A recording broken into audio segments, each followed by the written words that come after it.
Olá, pessoal. Aula 30, Contabilidade aplicada às instituições financeiras em EAD, Educação à Distância, da Faculdade RSA.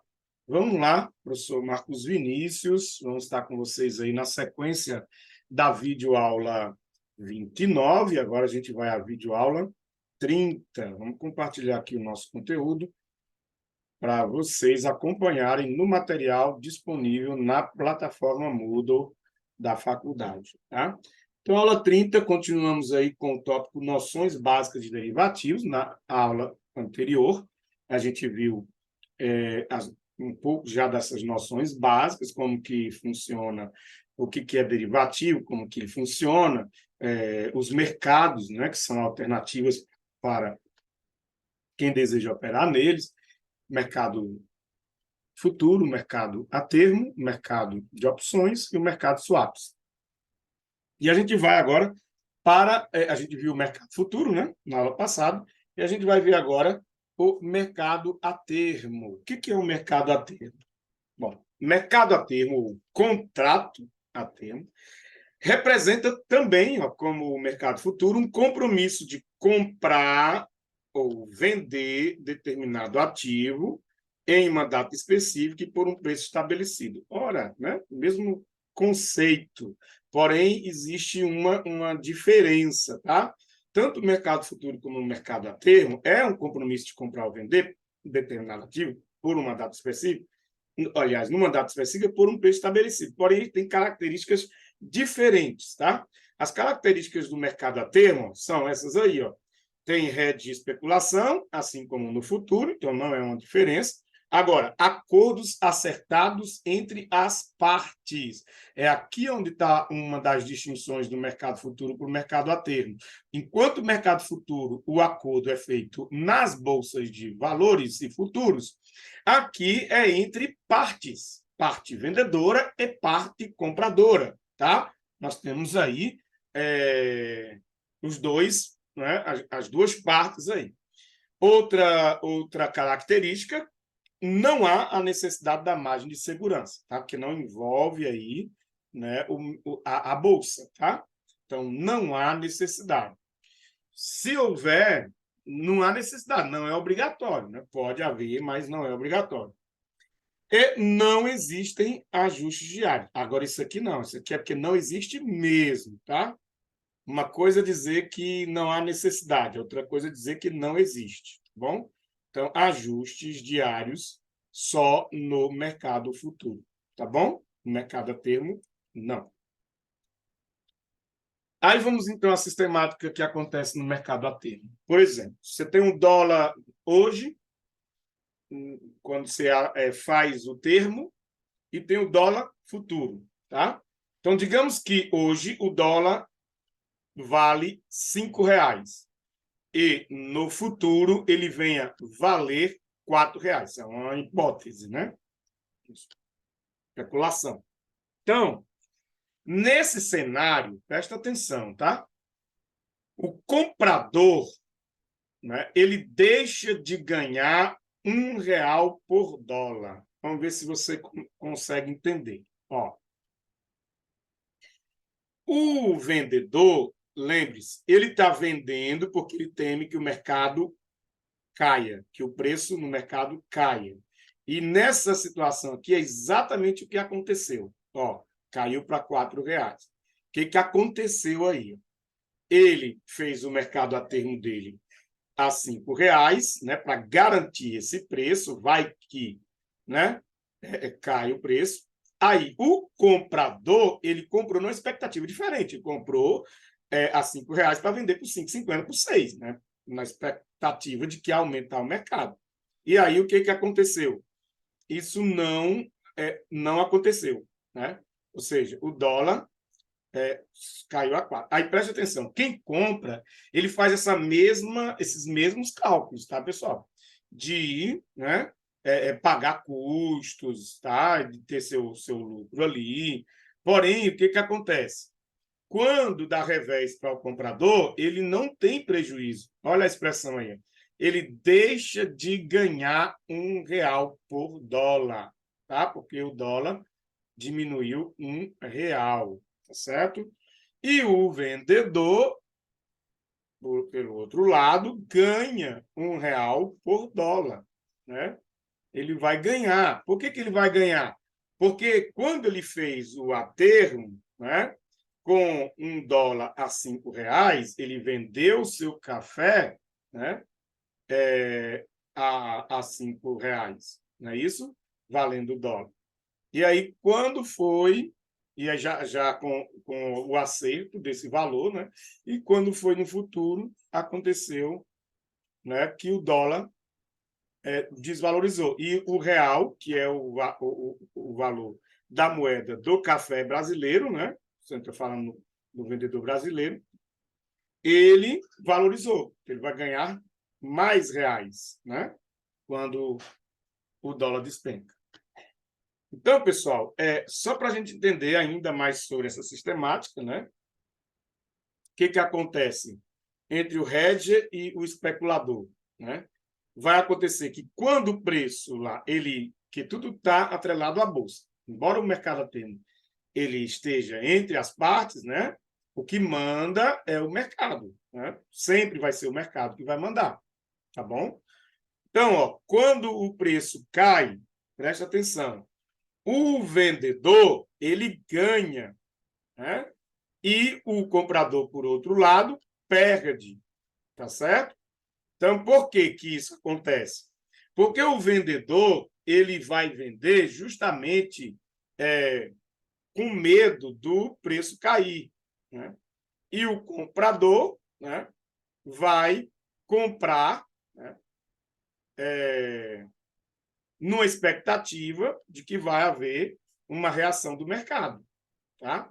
E o contrário também acontece, né? Nessa relação do preço subir. Vamos ver aqui, na questão do preço subindo. Ó, quando o preço sobe, aí acontece o contrário. O vendedor deixa de ganhar, né? É o termo correto, e o comprador ganha, né? Porque é exatamente o que ocorreu na perspectiva do comprador.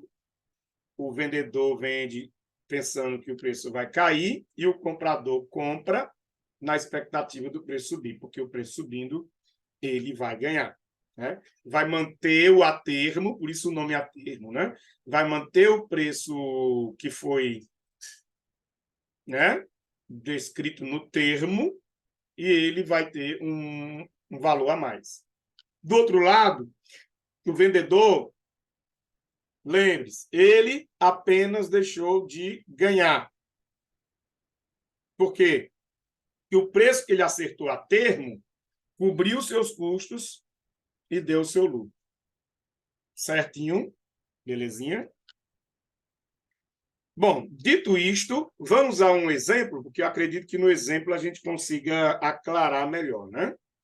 Uma empresa brasileira deverá fazer um pagamento de juros de sua dívida em dólares no valor de 10 milhões de dólares, usando contratos a termo com vencimento em 30 dias, com preço do dólar a 2,35. Vamos lá, o preço do dólar, 2,35. Né? Ele tem uma dívida no valor de 10 milhões. Né? Então, é dólar, tá? Vamos lá. Primeira situação, o dólar cotado a 2,50. Né? A empresa ela compra 10 milhões no mercado a termo, né? E paga o valor de 23 milhões e 500 mil. Tá? A empresa que compra esse contrato. Tá? A empresa pega os 10 milhões, tá?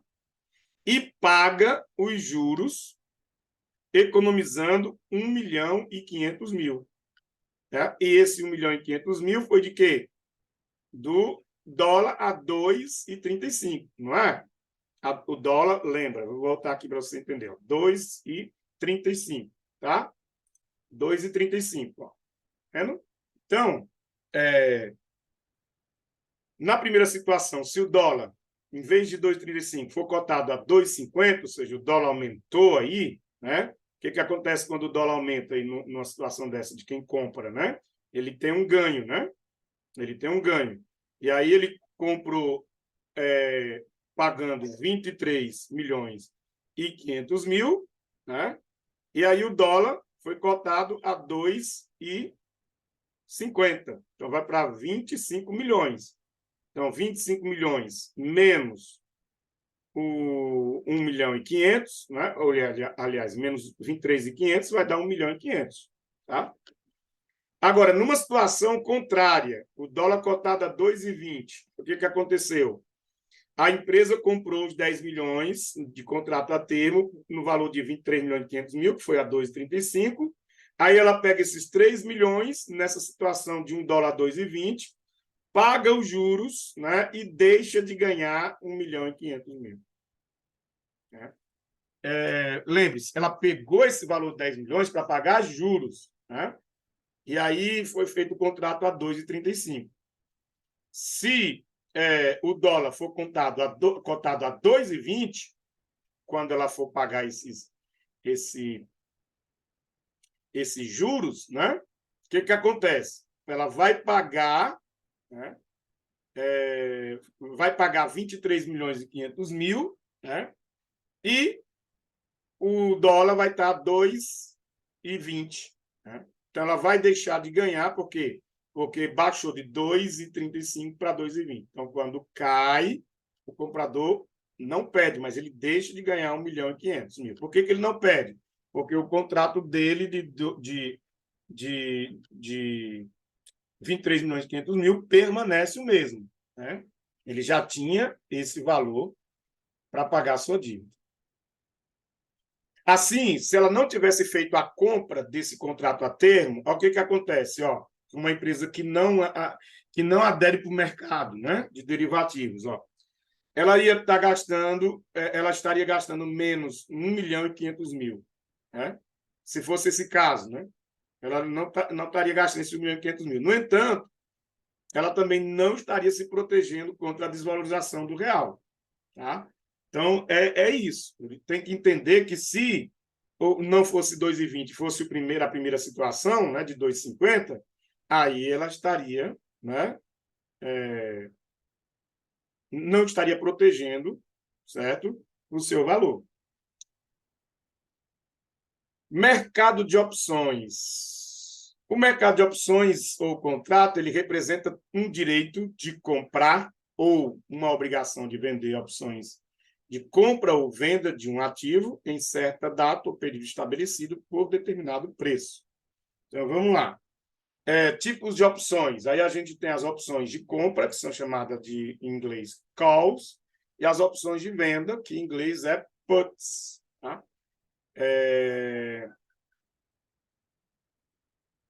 Calls para compra e puts para vendas. É assim que é chamado no mercado, tá?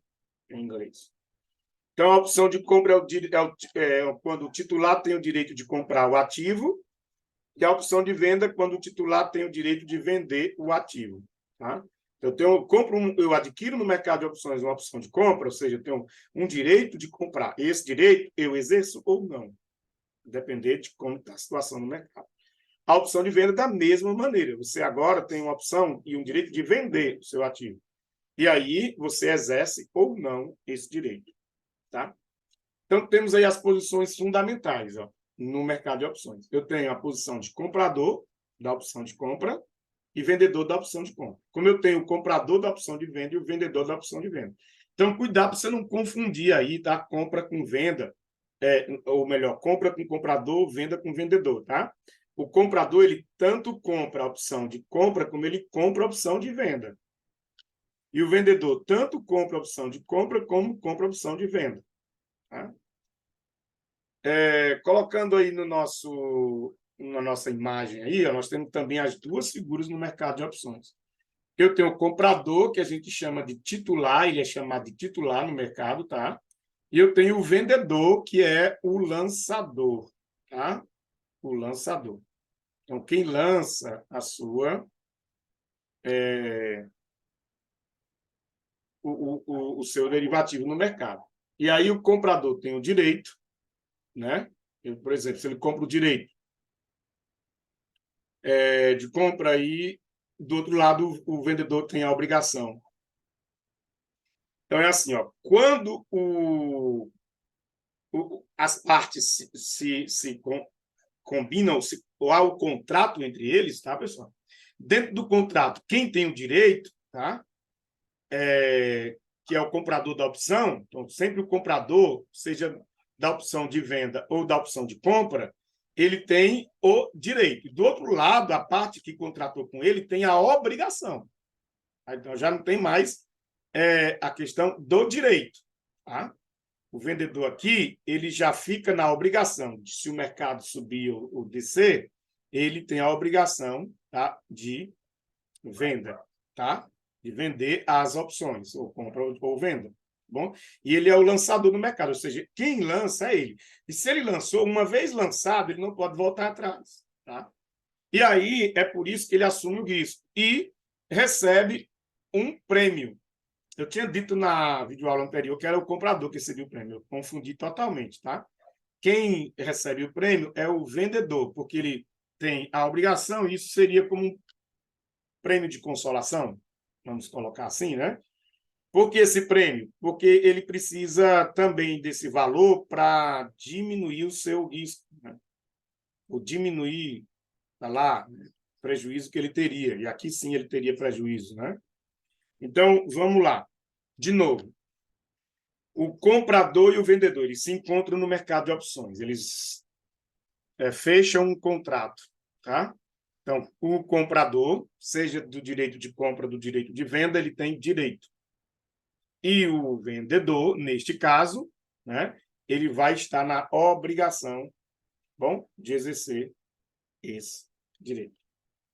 Então, uso de opção de compra, por exemplo, o investidor adquire, né, ou ele compra uma opção de compra de dólar. Vencimento 30 dias, um preço de 2,40 o dólar, no momento, e um prêmio pago de 110 mil para o vendedor. Vamos lá. A opção do valor de $1 milhão, o câmbio atual 2,37, uma opção em reais de 2.370.000. Como é que funciona isso? O lançador, ele recebe os 110 mil de prêmio do investidor, né, do comprador. O comprador, por sua vez, após os 30 dias, ele vai decidir, que é o direito dele, de exercer ou não a sua opção de compra. Porque, assim, se ele decidir exercer, aí o vendedor, o lançador, é obrigado, né, a vender, né, a opção de compra. Vamos ao cenário 1. Uma taxa de câmbio de 2,50. Opa, aumentando, né? Seria 2,40, 2,50. O titular exerce sua opção, tá? Entrega, ó, aí o lançador entrega esse 1 milhão, que é o valor do contrato, tá? De dólares. E aí o que acontece?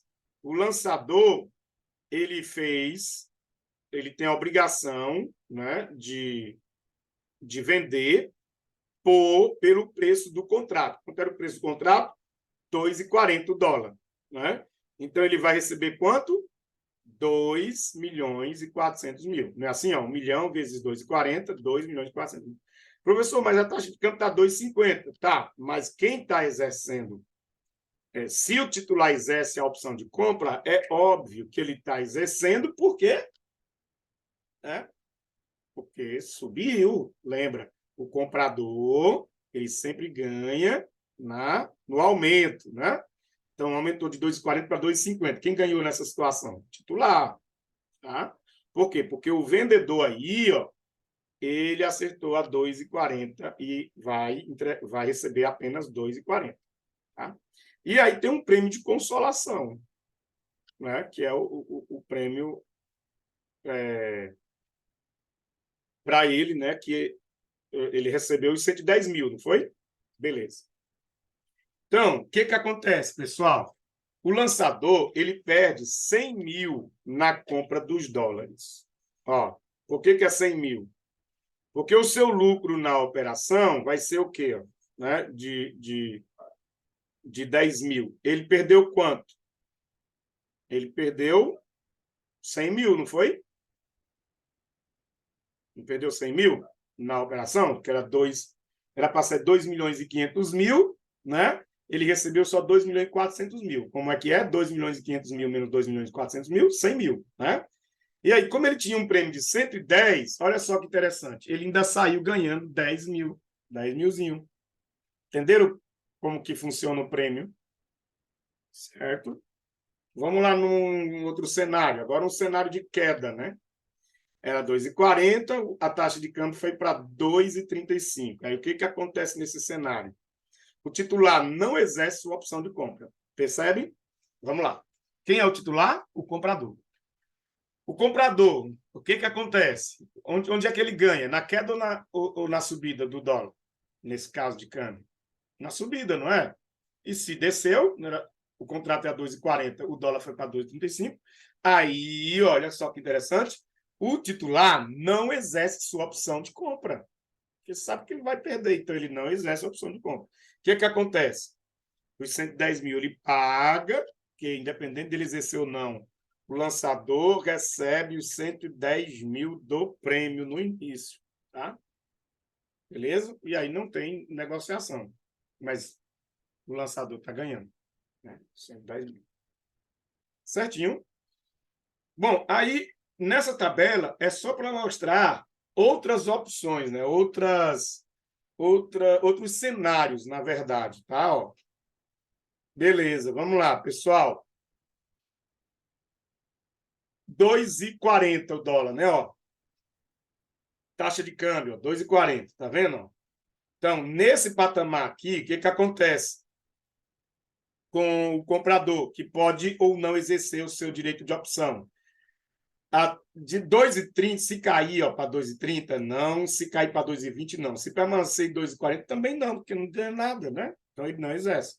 Agora, meu querido, se começar a aumentar o dólar, 2,50, ele vai exercer 2,60, 2,70, 2,80, 2,90 e assim por diante. Aumentou de 2,40, ele está exercendo o seu direito de opção, porque ele sabe que vai ganhar, né? E aí os ganhos dele aqui, ó, como foi observado, ó, um ganho de 100 mil, se for a 2,50, de 200 mil, se for a 2,60, e progressivamente, né, diretamente proporcional, ele vai aí obter, auferir ganhos, né, nesse mercado de opções. Tá? O uso de opção de venda. Agora vamos para o outro lado. Né? Ó, de novo, agora é a opção de venda. O comprador tem a opção de vender o dólar no seu banco. Uma opção de venda de dólar no seu banco. Bora lá. Vencimento 30 dias. Olha o preço. Guarda aí o preço, tá? 2,30 o dólar. O prêmio pago para o lançador, para o vendedor, é 90 mil. A opção do contrato, quanto é que vale o contrato? US$ 1 milhão, né? A 2,30, né? Bora lá. Câmbio atual, 2,37, opção em reais, tá aí, ó, US$ 1 milhão a 2,37 o real, dá equivalente a 2.370.000 reais. Beleza. E aí, vamos lá, o que acontece? O lançador recebe os 90 mil, né, independente de qualquer coisa, fechou o contrato, 90 milzinho com ele. E o comprador, que é aquele que adquire a opção de venda, ele, no vencimento, exerce ou não a sua opção. Bora lá para as situações. Ó, o cenário 1, aquele mesmo cenário, né, de aumento, tá? Agora só que com outro valor, né? Era 2,30 aumentando para 2,40. Aí, pessoal, o titular não exerce. Opa, professor, mas ele não é o comprador? Presta atenção. Ele é o comprador. Na posição de comprador, ele tem o direito de exercer ou não. Agora, a questão de uma opção de compra, uma opção de venda, quem determina o mercado. Foi isso que eu esqueci até de falar no exemplo anterior. Então, o que acontece? Nesse caso, tá, ele vai exercer uma opção de vender. Se ele exercer uma opção de vender, com um câmbio alto, ele perde ou deixa de ganhar. Tá entendendo? Então, a questão aí do comprar ou vender é da opção, tá? Dentro da opção. Se é uma opção de compra ou de venda, tá? Não da posição de comprador, como nos outros mercados. por causa do mercado a termo e mercado futuro. Tá bom? Então, ó, nessa situação, ele não exerce. O que acontece? O lançador só ganha os 90 mil dele. Bonzinho. Vamos para outro cenário? Agora, um cenário de queda do dólar. Aí, ó, numa opção de venda, vender, vender, vender. Como é que é bom vender? Quando a taxa de câmbio cai, né? Ela caiu, tá? Aí ele exerce a opção de venda dele, tá bom? O lançador é obrigado a comprar, mesmo com o dólar lá embaixo, tá? E aí ele vai comprar por quanto? $2,25? Não, o do contrato. Quanto era o contrato? A $2,30. Então ele vai ter que pagar 2.300.000, tá? Então o lançador aí, tá? Que ele tem a figura de vendedor, mas o vendedor, por isso que é importante você ligar a palavra vendedor a lançador, para não confundir, né? Ele aí, como na posição de vendedor, tá? Do direito, certo? Aí ele, vendendo esse direito, agora ele tem que comprar, tá? Porque a opção é de venda. Então aí, ó, ele compra a 2.300.000. O que acontece? O lançador perde 50 mil na compra dos dólares, correto? Por quê? Porque foi 0,05, não é isso? A queda. Então, dá em mil dólares, dá 50 mil reais. E aí o seu lucro vai ser de quanto? De 40, né? Por quê? Porque o prêmio que ele recebeu foi 90 mil. Menos os 50 que ele perdeu, e ele perdeu mesmo, ainda teve um ganho aí bom de 40 mil. Né? Beleza, pessoal. Aí no outro quadrinho aí para vocês verem como é que seria, né?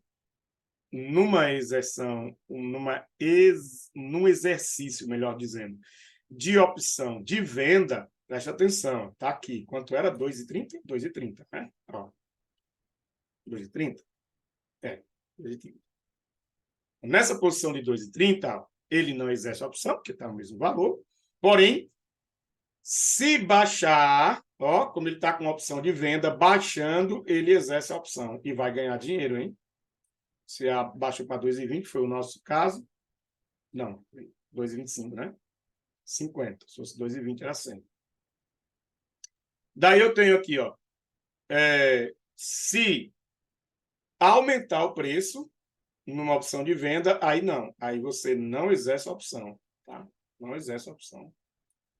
Não ganha nada, mas também não perde nada. Só o prêmio, né? Teve que pagar para o lançador. Beleza, pessoal. Vamos terminar o nosso assunto? Vamos lá. Mercado de swaps. O contrato de swaps consiste em uma troca, swap, troca, de preços, índices ou taxas, com o pagamento ou o recebimento da operação ocorrendo exatamente na data de vencimento do ativo da troca. Tá? Um exemplo simples. Uma empresa, que é um investidor, ele toma recursos emprestados para a sua atividade a taxas de juros pós-fixadas de CDI. Opa, taxa de juros pós-fixada, quem já aprendeu, pós-pré, né? Pré-fixada já conhece qual é o valor dos juros, pós-fixada não conhece o valor dos juros. E esse juros está atrelado ao CDI, né? A taxa de CDI. E aí ele deseja fixar essa taxa de juros por receber a ascensão dos juros em geral. Outra lógica de mercado, outro entendimento que você não pode esquecer disso, né? E aí, principalmente nesse mercado aqui, que vai trabalhar com índices, é o seguinte: se o investidor tem um empréstimo e os juros é pós-fixado, o que acontece? Ele está à mercê desses juros, tá? Esse CDI aumentar, né? E se esse CDI aumentar, ele vai pagar mais juros. Aí o que ele faz? Ele faz um contrato swaps. Para quê? Para fixar a taxa de juros dele e ele pagar só aquele valor. Deu aí para entender mais ou menos o que acontece no mercado swaps, né? Então, temendo que o CDI aumente, ele troca esse CDI por um outro índice para fixar. Vamos lá, vamos ver como é que é. Ele contrata uma operação de swap de juros, na qual pagará uma taxa de juros pré-fixada ao banco e receberia em troca do banco a taxa CDI do período compreendido pela operação de swaps. Bom, A empresa e o banco, eles trocam somente a diferença entre a taxa de juros pré-fixada no início do contrato do swap e a taxa CDI observada no final do swap. Tá? Se, vamos lá, as situações. Se a taxa pré-fixada, vê se você entende comigo, ele trocou por uma pré-fixada, beleza. Ele trocou porque na pré-fixada ele sabe quanto vai pagar de juros, tá? Aí o que acontece? Se essa taxa for maior do que a taxa CDI no final do contrato, porque a taxa CDI ela vai estar oscilando, né? Mas no vencimento do contrato ela vai ter um valor, tá? E aí, se a taxa pré-fixada for maior, a empresa vai pagar a diferença entre elas para o banco, né? Ao passo que, se for menor, o banco paga a diferença para a empresa. Entenderam? Não. Ficou complicado. Bora lá, não vai precisar você voltar ao vídeo, não. Só vem comigo aqui. Vamos lá. Você tem uma taxa prefixada que ela é maior do que o que você trocou, né? O CDI no final deu menor. Deu menor? Deu. Então, você vai pagar, não é a menor, não. Você vai pagar a que você prefixou. Você entendeu? Então, se a prefixada lá for, por exemplo, mil reais, né? E a taxa CDI só deu 800 de juros, tá? Você vai pagar os 800 mais a diferença. Ou seja, na verdade, os 800 você já vai pagar. Você vai pagar a diferença. Tá? Você trocou, né? Era 800 a taxa do CDI, tá? Que era para ser. Mas como você trocou, você vai pagar a diferença. E aí vai ser os 1.000 mesmo. Tá? Mas se for o contrário, olha lá, prefixou em 800 e a taxa CDI no final deu 1.000. Opa! Você vai pagar os 1.000, o banco vai ter que te devolver. Tá? Aliás, o banco vai te dar os 200, que é a diferença, ele te paga a diferença. Você paga CDI, porque o contrato está em CDI, então você vai pagar CDI mais outro. Mas como tem um contrato paralelo de swaps dessa troca, aí você vai trocar essa moeda, esse índice, né? E recebendo os 200 do banco. Tá? Vamos para o exemplo numérico, né? Que fica melhor. Bora lá se você consegue captar melhor aí o entendimento. Isso é economia, né? Economia é um pouco assim complicado, mas a gente vai pegando, e aqui é um assunto que eu não vou cobrar em prova de modo aprofundado, né? Ele é superficial. Então, nesse exemplo numérico de swaps aqui, a gente tem uma taxa fixa de swap igual a 12% ao ano, tá? Aí eu tenho um contrato, um swap de 6 meses, tá, pessoal? Que é 126 dias nos dias do ano, né? Que são contados, né, os dias úteis, são 252 dias úteis. Que aí tira os sábado, domingo, feriados, né? Dá 252 úteis. Dividido por 2, que são 6 meses, então seria 126 dias úteis. Vamos lá. O valor da operação do swap é de 1 milhão, o empréstimo. Né? Foi 1 milhão, 12% ao ano. A taxa CDI, que é a taxa que varia, né? No semestre, nesses 6 meses, em 11,6%. Bora lá. Nesse cenário, nesse exemplo, o que acontece, pessoal? A empresa paga pelo empréstimo 1 milhão, né? Vezes 1,1160. Como assim? Aí é proporcional, né, aos 6 meses. Que aí você tem a taxa lá, né? Total, de 12% ao ano, você vai dividir por 256, por 126, né? Divide por 256. E aí você vai ter 1 milhão, né? Vezes 1,05641. E aí o teu juros vai ser 1 milhão e 50, aliás, o teu valor corrigido com juros dá 1 milhão e 56.409 centavo. Na operação de swap de taxa, a empresa paga e recebe os seguintes valores. A empresa paga a taxa fixa, é de 12%, e aí vai dar 1 milhão e 58 mil. Depois de fazer o cálculo aqui, né, elevando a taxa e aos dias, você vai ter esse valor aqui, ó, tá? Para pagar.